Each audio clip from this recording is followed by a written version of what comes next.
बिस्मिल्लाहिर्रहमानिर्रहीम। आज की वीडियो में कारून जमीन में कैसे धंस गया, इसका वाक़या पेश करते हैं। कहते हैं कि कारून हज़रत मूसा का चचेरा भाई था।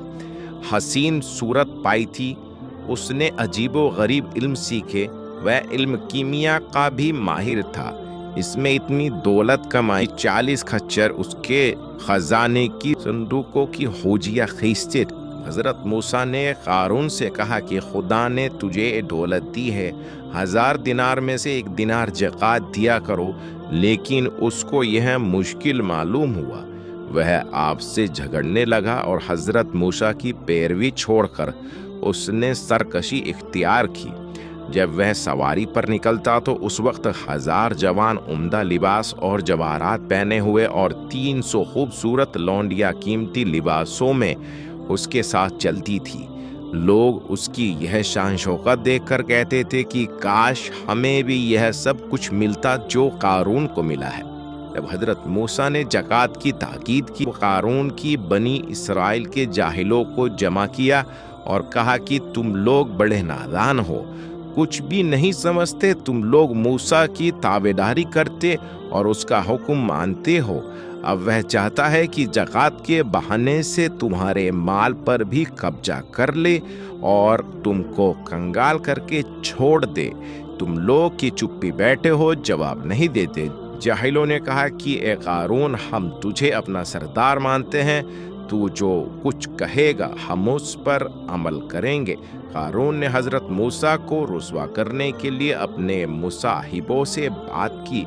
आखिर में एक बदचलन औरत को तलाश किया, उसे माल व दौलत देकर इस बात के लिए राज़ी कर लिया कि जिस वक्त हज़रत मूसा लोगों को नसीहत करने के लिए मजलिस में बैठे और बनी इसराइल का मजमा हो, तब वह मजलिस में पहुंचे और हज़रत मूसा पर यह तोहमत लगाए कि उन्होंने उसके साथ बदकारी की है।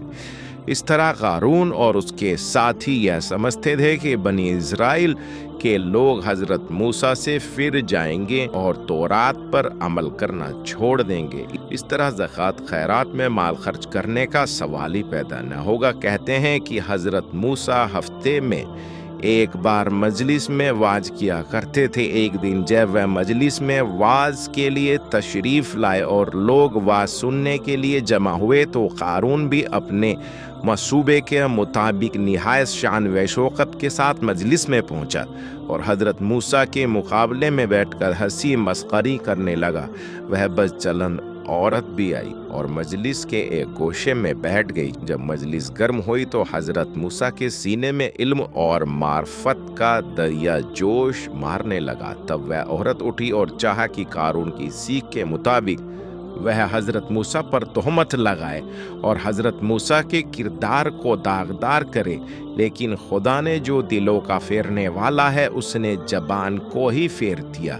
वह बुलंद आवाज़ से बोली, ए बनी इज़राइल, कारून हज़रत मूसा का दुश्मन है। कल उसने मुझे अपने घर ले जाकर बहुत से जवाहरात दिए और कहा कि मैं आम मजलिस में हज़रत मूसा पर तोहमत लगाऊं कि कहूँ कि मूसा ने मेरी असमत और इज़्ज़त लूटी है। लेकिन मैं गवाही देती हूँ कि मूसा खुदा का पैगंबर और सच्चा नबी है। मैं बुराइयों से तौबा करती हूँ और कहती हूँ, अशहदु अल्ला इलाहा इल्लल्लाह व अशहदु अन मूसा कलीमुल्लाह। मैं गवाही देती हूँ कि अल्लाह के सिवा कोई खुदा नहीं और गवाही देती हूँ कि मूसा खुदा के कलीम है।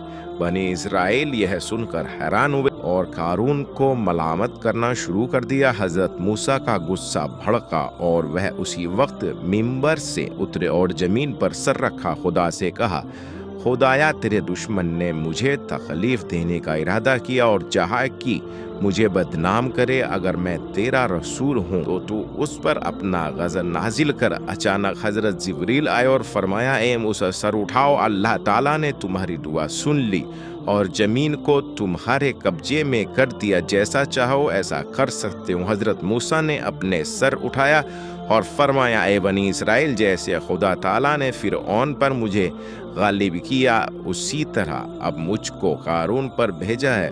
जो कोई उसका साथी हो वह उसके साथ रहे और जो कोई मेरा फरमाबरदार हो वह इससे दूर हो जाए। यह सब सुनकर बनी इसराइल ने कारून से किनारा किया और उससे बेजार हुए सिर्फ 2 आदमी जो बड़े मुसाहिब थे उसके साथ रह गए। फिर मूसा ने फरमाया, ए जमीन उसको ले ले। जमीन ने कारून को टखनों तक पकड़ लिया। वह हंसकर बोला, ए मूसा यह क्या जादू है।